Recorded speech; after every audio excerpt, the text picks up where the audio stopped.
Sinking of the Titanic. Written by J. Henry Mowbray. Published in the year 1912. Audiobook narration by Ambience World. Title page. Memorial Edition. Sinking of the Titanic. Most appalling ocean horror.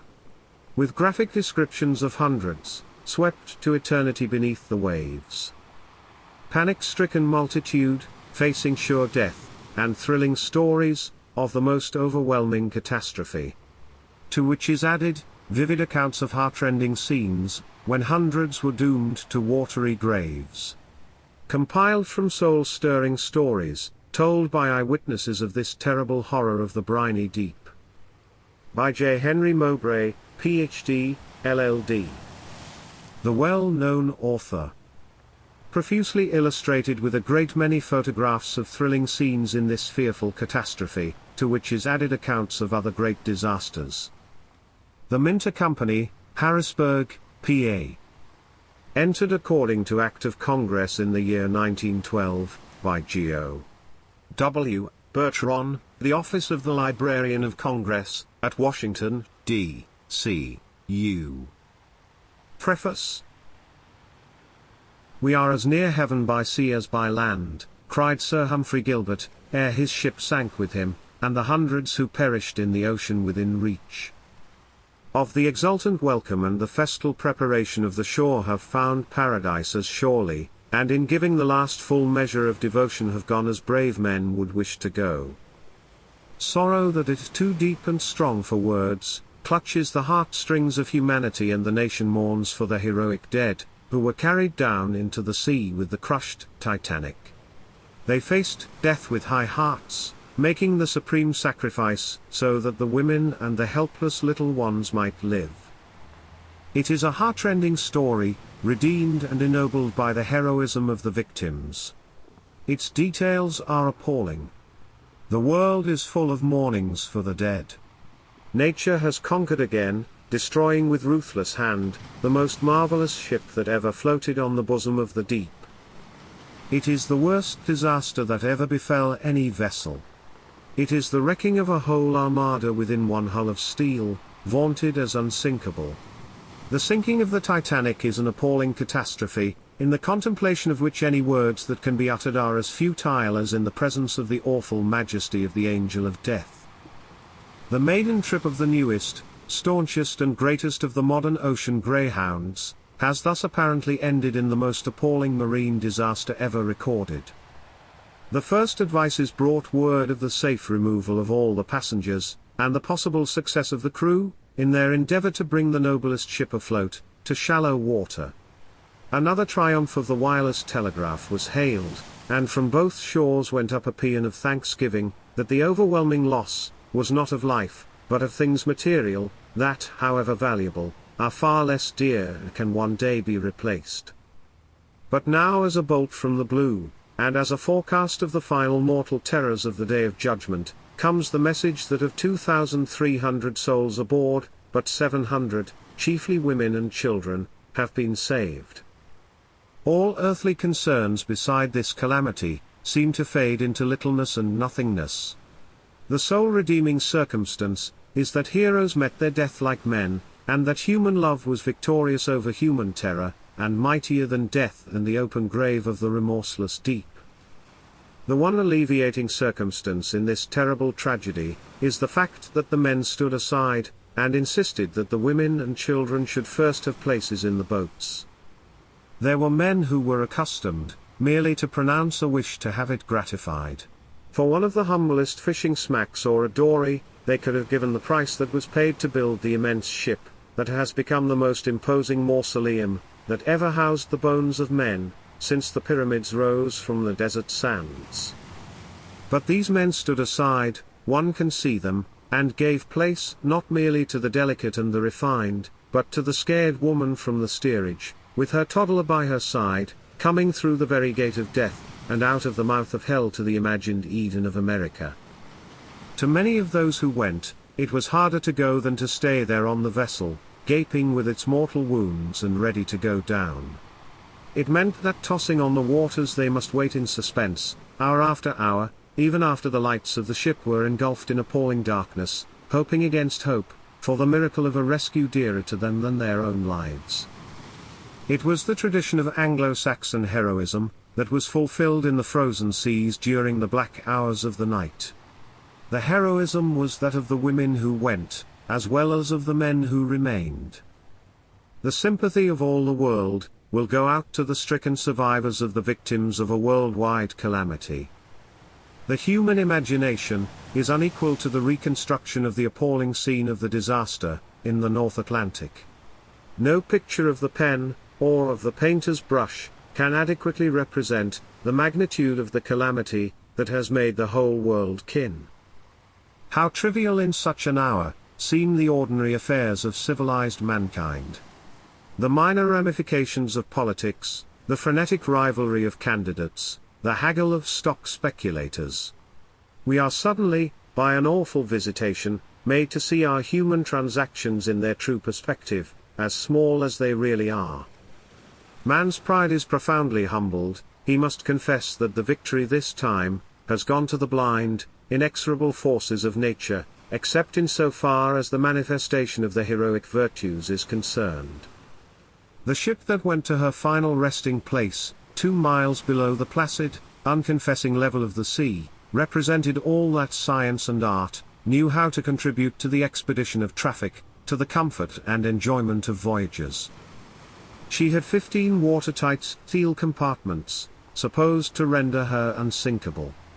She was possessed of submarine signals with microphones, to tell the bridge by means of wires, when shore or ship or any other object was at hand. There was a collision bulkhead to safeguard the ship against the invasion of water amidships should the bow be torn away. In a word, the boat was as safe and sound as the shipbuilder could make it. It was the pride of the owners, and the commander, that what has happened could not possibly occur. And yet the Titanic went down, and carried to their doom hundreds of passengers and men who intimately knew the sea and had faced every peril that the navigator meets.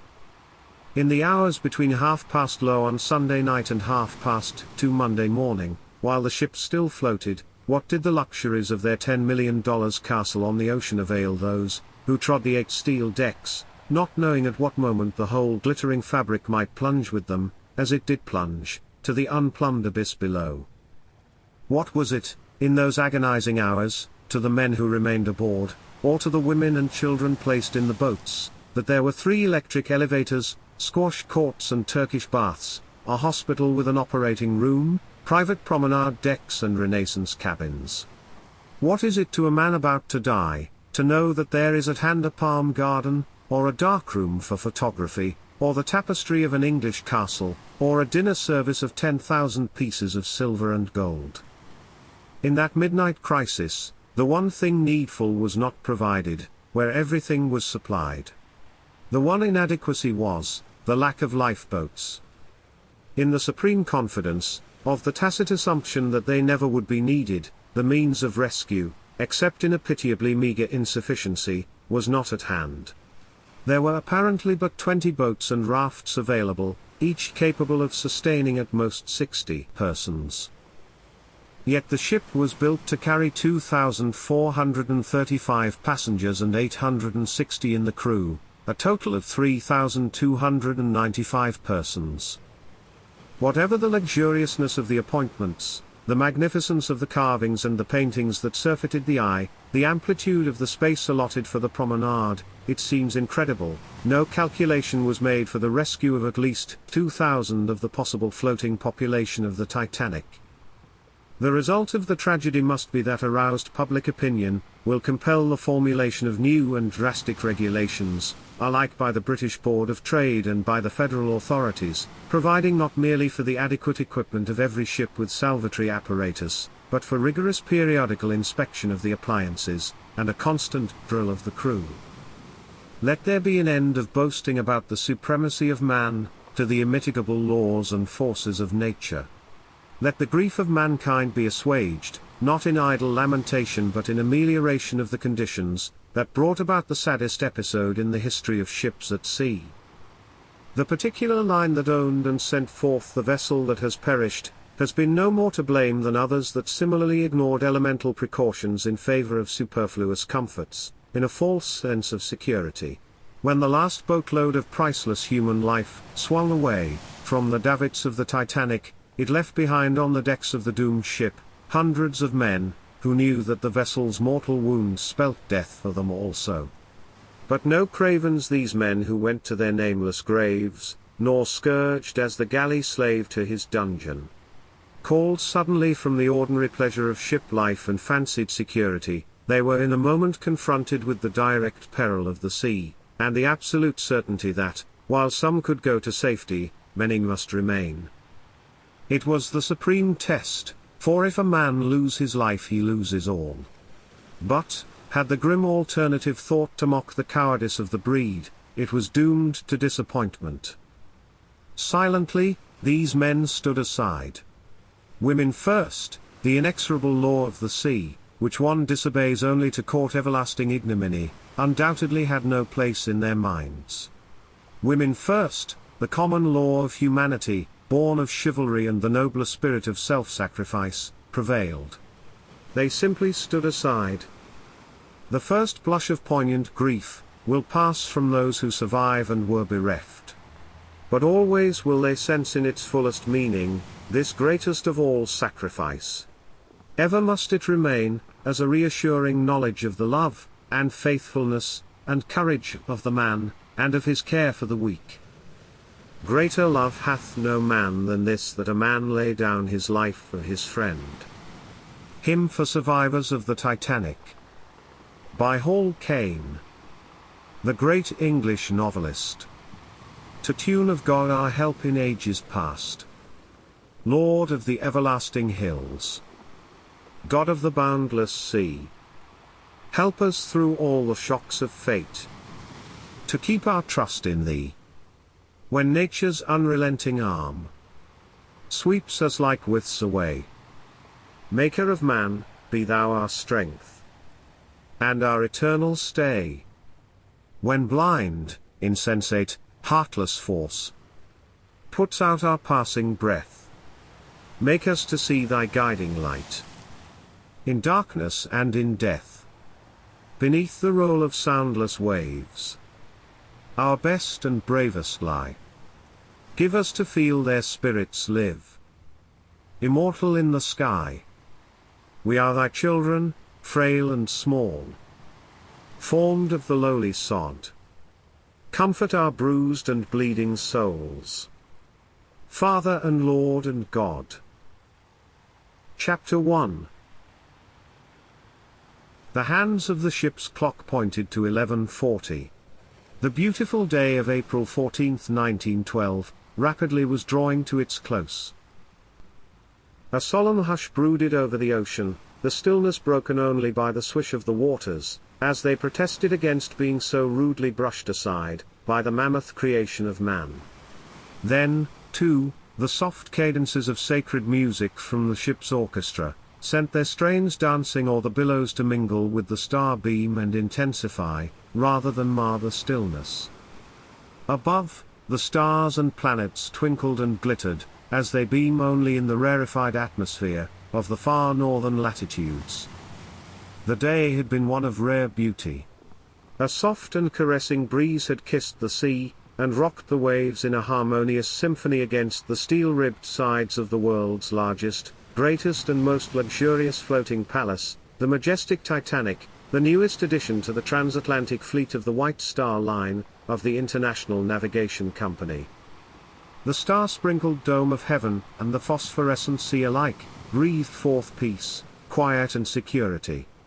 Despite the lateness of the hour, aboard the Titanic all was animation. A few, to be sure, had wearied of nature's marvels, and had sought their slumber, but the gorgeous quarters of the first cabin, and the scarcely less pretentious sections set apart for second-class passengers, were alike teeming with life and light. Meanwhile, as they had for days past, the mighty engines of this monster of the sea pulsed and throbbed, while the rhythmic beat of the Titanic's great bronze-bladed propellers churned up a fast and steadily lengthening wake behind the speeded vessel. "We'll break the record today," her officers laughed, and the passengers gleefully shared their mirth. A record, a record. And a record she made, but of death and destruction. But who could know? And since no mortal could, why not eat, drink and be merry? Britain's shores had been left behind, far back across the waste of waters. America, the land of hope, was almost in sight ahead. Small wonder that hundreds still strolled the Titanic's spotless, unsullied decks and talked of home and friends and life and joy and hope. Small wonder that other hundreds lounged at ease in her luxurious saloons and smoking rooms, while other scores of voyagers, their appetites whetted by the invigorating air, sat at a midnight supper to welcome the new week with a feast. Why sleep when the wealth, the beauty, the brains, the aristocracy, as well as the bone and sinew of a nation were all around one? For, be it known, never before did ship carry so distinguished a company, a passenger list that reads like a social blue book. This maiden trip of the Titanic was an event that was to go down in history, they thought. And so it will, but with tears on every page of the narrative, and the wails of women and children in every syllable. But since the future is unrolled only in God's own good time, how could they know? Why wonder at their presence? Was this not the first trip of the greatest triumph of marine architecture? Had not the wealth and fashion of two continents so arranged their plans as to be numbered on its first passenger list? Had not the hardy immigrant skimped and saved and schemed, that he and his family should be carried to the land of promise, aboard this greatest of all ships? What mattered it to him, that his place was in the steerage? Did not each pulsing throb of the Titanic's mighty engines bear him as far and as fast as though he, too, already held, in his hand the millions he felt he was destined to win, in this golden land of opportunity beyond the seas? And so, from the loftiest promenade deck to the lowest stokehole in the vitals of the ship, peace and comfort and happiness reigned. To some the rapidly nearing shores of America meant home and friends. To others, opportunity and work. Yet to all it meant the culmination of a voyage which, so far, had been one all too short holiday from the bustle and turmoil of a busy world. Man proposes, but God disposes. Never were truer words uttered, nor phrase more fitting to that fateful hour. In the midst of life we are in death. Yet the soft breeze from the south still spread its balmy, salt-laden odours to delight their senses, and to lull them to a feeling of complete security. What was that? A cold breath as from the fastnesses of the Frost King swept the steamer's decks. A shiver of chill drove the wearied passengers below, but sent the ship's officers scurrying to their stations.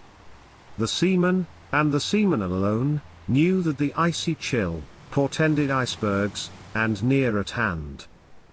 Besides, twice in the last few hours had the wireless ticked its warnings from passing vessels, that the Titanic was in the vicinity of immense flows.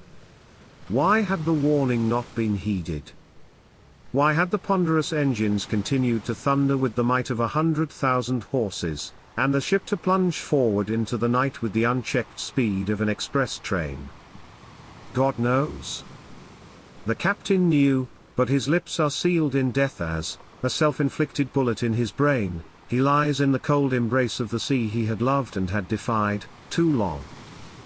Perhaps Bruce Ismay, the managing director of the line, who was on board, and survived when women drowned, also knows. Perhaps he will tell by whose orders those danger warnings were scoffed at and ignored. Perhaps. The lookout uttered a sharp cry. Too late. One grinding crash, and the Titanic had received its death blow. Man's proudest craft crumbled like an eggshell. Ripped from stem to engine room by the great mass of ice, she struck amidships. The Titanic's side was laid open as if by a gigantic can opener. She quickly listed to starboard and a shower of ice fell onto the forecastle deck.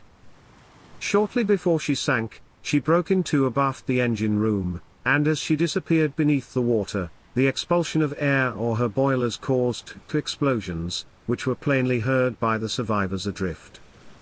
A moment more, and the Titanic had gone to her doom with the fated hundreds, grouped on the afterdeck. To the survivors, they were visible to the last, and their cries and moans were pitiable. The one alleviating circumstance in the otherwise unmitigable tragedy, is the fact that the men stood aside and insisted that the women and the children should first have places in the boats.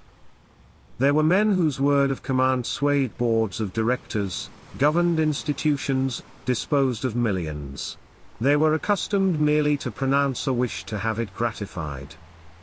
Thousands posted at their bidding, the complexion of the market altered hue when they nodded, they bought what they wanted, and for one of the humblest fishing smacks or a dory, they could have given the price that was paid to build and launch the ship that has become the most imposing mausoleum that ever housed the bones of men since the pyramids rose from the desert sands.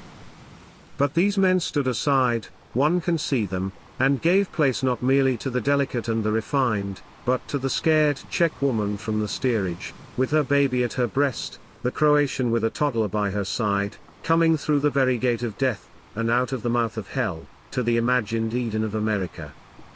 To many of those who went, it was harder to go than to stay there, on the vessel gaping with its mortal wounds and ready to go down. It meant that tossing on the waters they must wait in suspense, hour after hour, even after the lights of the ship were engulfed in appalling darkness, hoping against hope for the miracle of a rescue dearer to them than their own lives. It was the tradition of Anglo-Saxon heroism that was fulfilled in the frozen seas during the black hours of that Sunday night. The heroism was that of the women who went, as well as of the men who remained. The most adequate story of the terrible disaster is told by a trained newspaperman who was on the Carpathia. He says, "Cause, responsibility and similar questions regarding the stupendous disaster will be taken up in time by the British Marine authorities. No disposition has been shown any survivor to question the courage of the crew, hundreds of whom saved others and gave their own lives with a heroism which equaled, but could not exceed, that of John Jacob Astor, Henry B. Harris, Jacques Futrelle and others, in the long list of the first cabin missing.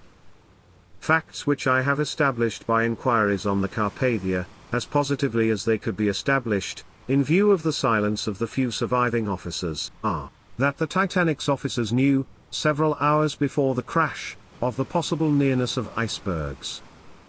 That the Titanic's speed, nearly 23 knots an hour, was not slackened. That the number of lifeboats on the Titanic was insufficient to accommodate much more than 1/3 of the passengers, to say nothing of the crew. Most members of the crew say there were 16 lifeboats and 2 collapsibles, none say there were more than 20 boats in all. The 700 who escaped filled most of the 16 lifeboats and the 1 collapsible which got away, to the limit of their capacity.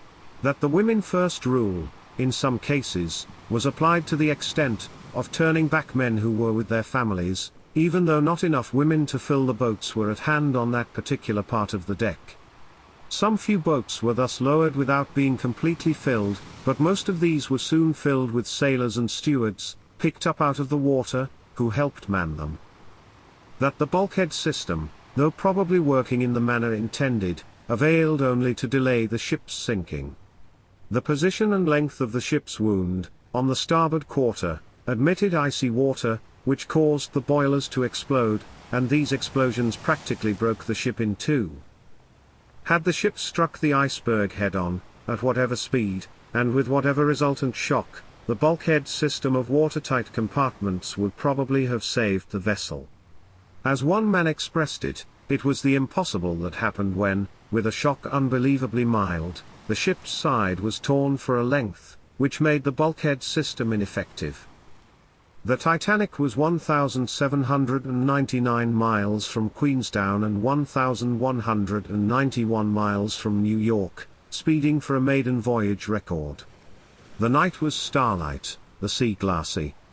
Lights were out in most of the staterooms, and only 2 or 3 congenial groups remained in the public rooms. In the crow's nest, or lookout, and on the bridge, officers and members of the crew were at their places, awaiting relief at midnight from their 2 hours' watch. Hi. I am Rose from Ambience World. We have now reached the halfway point of the chapter, and I would like to take this moment to encourage you to subscribe and hit the notification bell, so you won't miss out on future chapters. At 11:45, came the sudden sound of 2 gongs, a warning of immediate danger.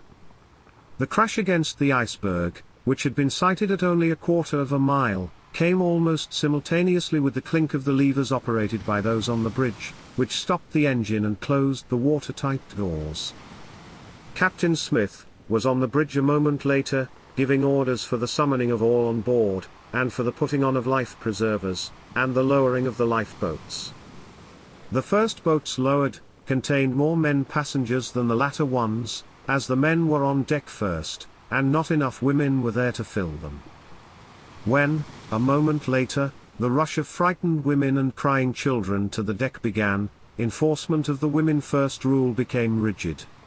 Officers loading some of the boats drew revolvers, but in most cases the men, both passengers and crew, behaved in a way Trot called for no such restraint. Revolver shots, heard by many persons shortly before the end of the Titanic, caused many rumors. One was that Captain Smith shot himself, another was that First Officer Murdoch ended his life. Smith, Murdoch, and Sixth Officer Moody are known to have been lost. The surviving officers, Lightoller, Pittman, Boxhall, and Lowe, have made no statement. Members of the crew discredit all reports of suicide, and say Captain Smith remained on the bridge until just before the ship sank, leaping only after those on the decks had been washed away. It is also related that, when a cook later sought to pull him aboard a lifeboat, he exclaimed, "Let me go," and, jerking away, went down. What became of the men with life preservers? Is a question asked since the disaster by many persons. The preservers did their work of supporting their wearers in the water, until the ship went down. Many of those drawn into the vortex, despite the preservers, did not come up again. Dead bodies floated on the surface as the last boats moved away.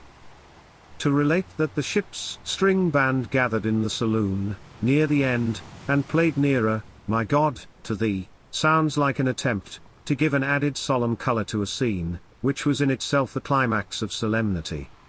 But various passengers and survivors of the crew agree in the declaration that they heard this music. To some of the hearers, with husbands among the dying men in the water, and at the ship's rail, the strain brought in thought the words, "So, by my woes I'll be nearer, my God, to Thee." Women and children first, was the order in the filling of the Titanic's lifeboats. How well that order was fulfilled, the list of missing first and second cabin passengers bears eloquent witness. Mr. is before almost every name, and the contrast is but made stronger by the presence of a few names of women: Mrs. Isidore Strauss, who chose death rather than to leave her husband's side; Mrs. Allison, who remained below with her husband and daughter, and others who, in various ways, were kept from entering the line of those to be saved. To most of the passengers, the midnight crash against the ice mountain did not seem of terrific force. Many were so little disturbed by it, that they hesitated to dress and put on life preservers, even when summoned by the thundering knocks and shouts of the stewards. Bridge players in the smoking room kept on with their game. Once on deck, many hesitated to enter the swinging lifeboats. The glassy sea, the starlit sky, the absence, in the first few moments, of intense excitement, gave them the feeling that there was only some slight mishap, that those who got into the boats would have a chilly half-hour below, and might later be laughed at. It was such a feeling as this, from all accounts, which caused John Jacob Astor and his wife to refuse the places offered them in the first boat, and to retire to the gymnasium. In the same way, H.J. Allison, Montreal banker, laughed at the warning, and his wife, reassured by him, took her time about dressing. They and their daughter did not reach the Carpathia. Their son, less than 2 years old, was carried into a lifeboat by his nurse, and was taken in charge by Major Arthur Pucan. The admiration felt by passengers and crew for the matchlessly appointed vessel was translated, in those first few moments, into a confidence, which for some, proved deadly. In the loading of the first boat restrictions of sex were not made, and it seemed to the men who piled in beside the women, that there would be boats enough for all.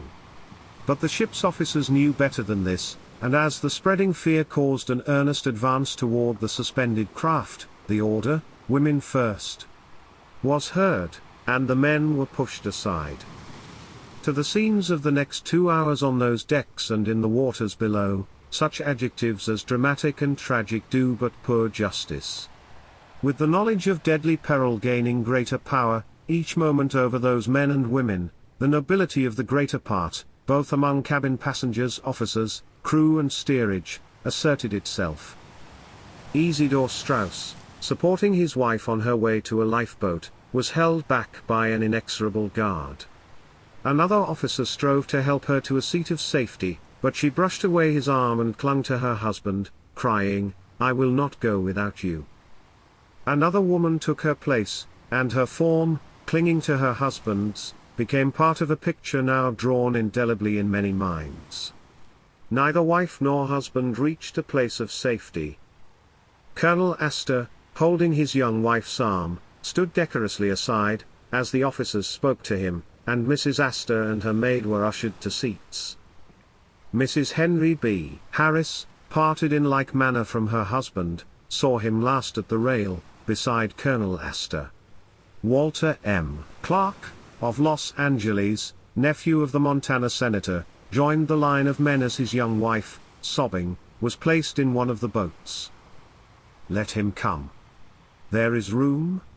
cried Mrs. Emile Tausig, as the men of the White Star Line motioned to her husband to leave her. It was with difficulty that he released her hold to permit her to be led to her place. George G. Widener, who had been in Captain Smith's company a few moments after the crash, was another whose wife was parted from him, and lowered a moment later, to the surface of the calm sea. Of Major Archie Butt, a favorite with his fellow tourists, of Charles M. Hayes, president of the Grand Trunk, of Benjamin Guggenheim and of Wilhelm T. Stead, no one seems to know whether they tarried too long in their staterooms or whether they forbore to approach the fast-filling boats. None of them was in the throng which, weary hours afterward, reached the Carpathia. Simultaneously on all the upper decks of the ship, the ropes creaked with the lowering of the boats. As they reached the water, those in the boats saw what those on the decks could not see, that the Titanic was listing rapidly to starboard, and that her stern was rising at a portentous angle. A rush of steerage men toward the boats was checked by officers with revolvers in hand. Some of the boats, crowded too full to give rowers a chance, drifted for a time. None had provisions or water, there was lack of covering from the icy air, and the only lights were the still undimmed arcs and incandescents of the settling ship, save for one of the first boats. There a steward, who explained to the passengers that he had been shipwrecked twice before, appeared carrying 3 oranges and a green light. That green light, many of the survivors says, was to the shipwrecked hundreds, as the pillar of fire by night. Long after the ship had disappeared, and while confusing false lights danced about the boats, the green lantern kept them together on the course which led them to the Carpathia. As the end of the Titanic became manifestly but a matter of moments, the oarsmen pulled their boats away, and the chilling waters began to echo splash after splash as the passengers and sailors in life preservers leapt over and started swimming away to escape the expected suction. Only the hardiest of constitutions could endure for more than a few moments such a numbing bath. The first vigorous strokes gave way to the heartbreaking cries of "Help! Help!" And stiffened forms were seen floating, the faces relaxed in death. Revolver shots were heard in the ship's last moments.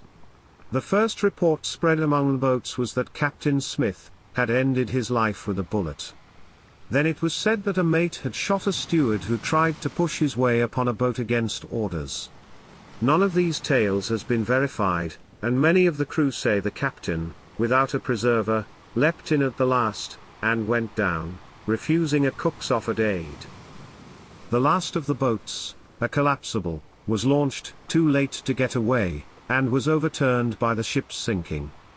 Some of those in it, all, say some witnesses, found safety on a raft, or were picked up by lifeboats. In the Marconi Tower, almost to the last, the loud click of the sending instrument was heard over the waters.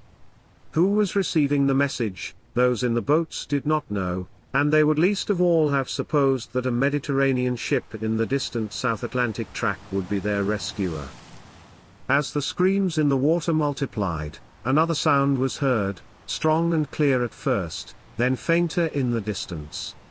It was the melody of the hymn Nearer, My God, to Thee, played by the string orchestra in the dining saloon. Some of those on the water started to sing the words, but grew silent, as they realized that for the men who played the music, was a sacrament soon to be consummated by death. The serene strains of the hymn and the frantic cries of the dying, blended in a symphony of sorrow. Led by the green light, under the light of the stars, the boats drew away, and the bow, then the quarter, then the stacks and at last the stern of the marvel ship of a few days before, passed beneath the waters. The great force of the ship's sinking was unaided by any violence of the elements, and the suction, into so great as had been feared, rocked but mildly, the group of boats now a quarter of a mile distant from it.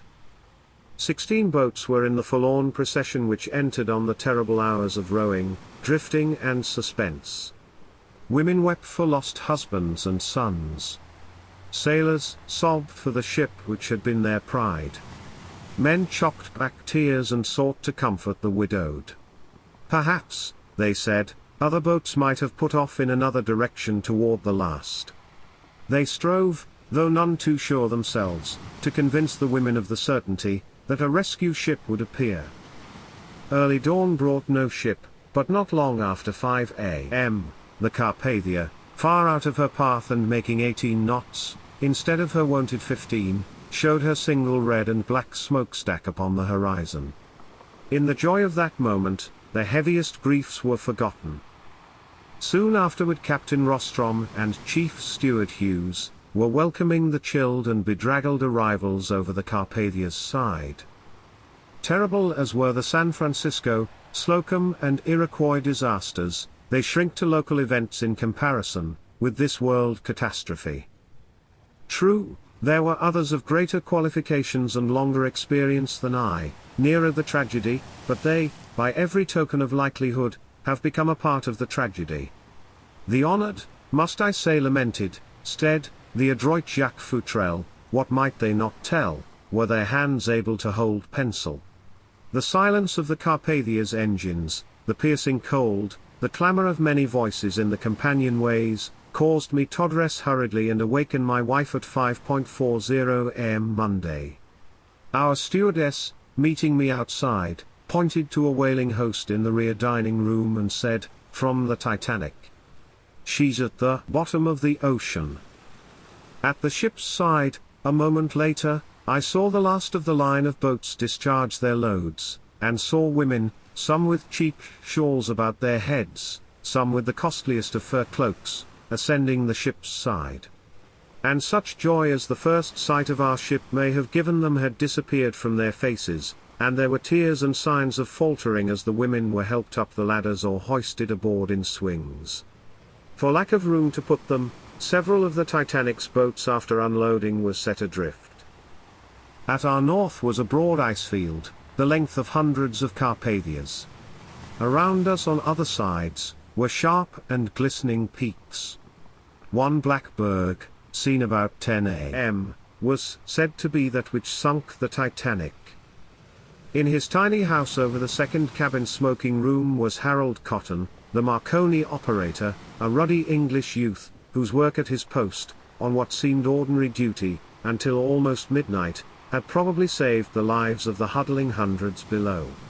Already he was knitting his brows over the problem of handling the messages which were coming in batches from the purser's office. The haste with which these Marconi grams were prepared by their senders was needless, in view of the wait of 2 days and 2 nights for a long connection. Safe was the word with which most of the messages began, then, in many of them, came the words missing. Disheveled women, who the night before could have drawn thousands from husbands' letters of credit or from Titanic's safe, stood penniless before the Carpathia's purser, asking that their messages be forwarded, collect. Their messages were taken with the rest.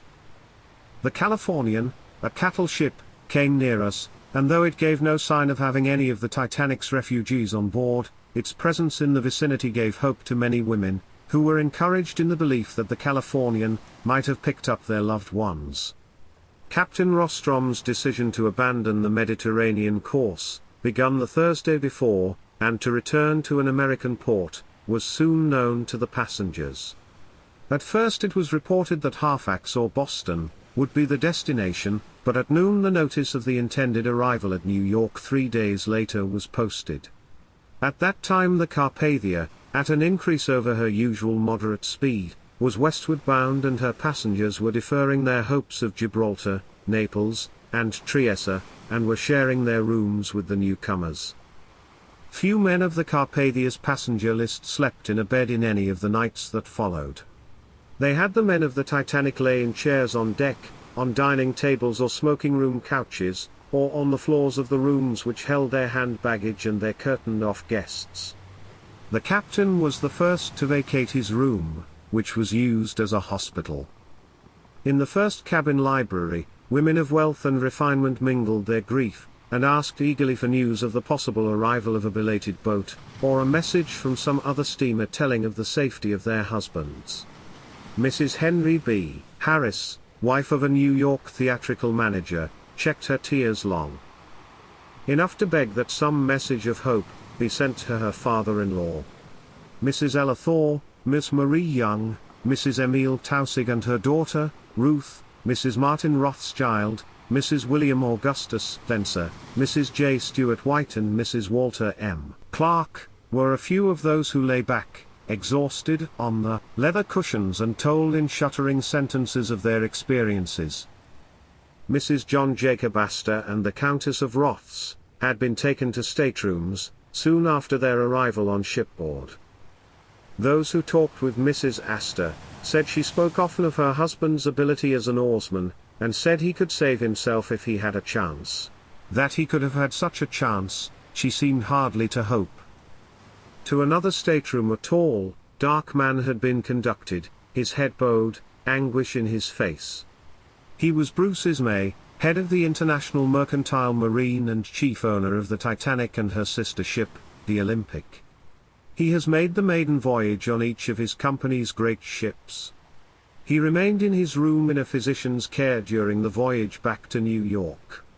Captain Rostrom, his only caller, was not admitted to see him until Tuesday evening. Before noon, at the captain's request, the first cabin passengers of the Titanic gathered in the saloon, and the passengers of other classes in corresponding places on the rescue ship. Then the collecting of names was begun by the purser and the stewards. A second table was served in both cabins for the new guests, and the Carpathia's second cabin, being better fitted than its first, the second-class arrivals had to be sent to the steerage. In the middle of the morning, the Carpathia passed near the spot, seamen said, where the Titanic went down. Only a few floating chairs marked the place. The ice peaks had changed their position. Which of those in sight, if any, caused the wreck, was matter of conjecture. Those of the refugees who had not lost relatives found subject for distress in the reflection that their money and jewels were at the bottom of the sea. Ms. Edith Rosenbaum, writer for a fashion trade journal, mourned the loss of trunks containing robes from Paris and Tunis. Several of the late works of Philip Mock, miniature painter, were in his lost baggage, but the artist was not inclined to dwell on this mishap. The child of the Montreal Allisons, bereft of both parents and carried by a nurse, was an object of pitying sighs in the saloon. In the second cabin, 2 French children engaged pitying attention.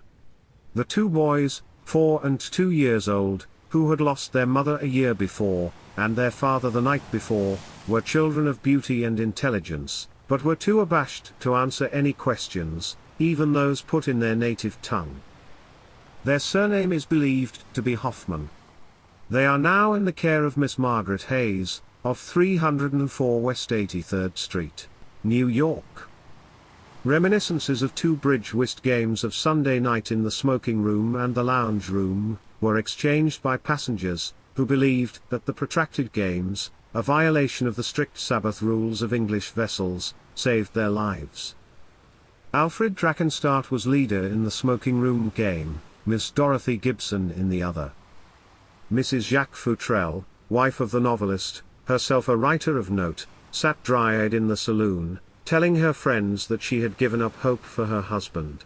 She joined with the rest in inquiries as to the chances of rescue by another ship, and no one told her what soon came to be the fixed opinion of the men, that all those saved were on the Carpathia.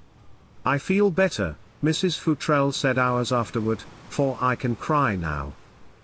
Among the men, conversation centered on the accident, and the responsibility for it.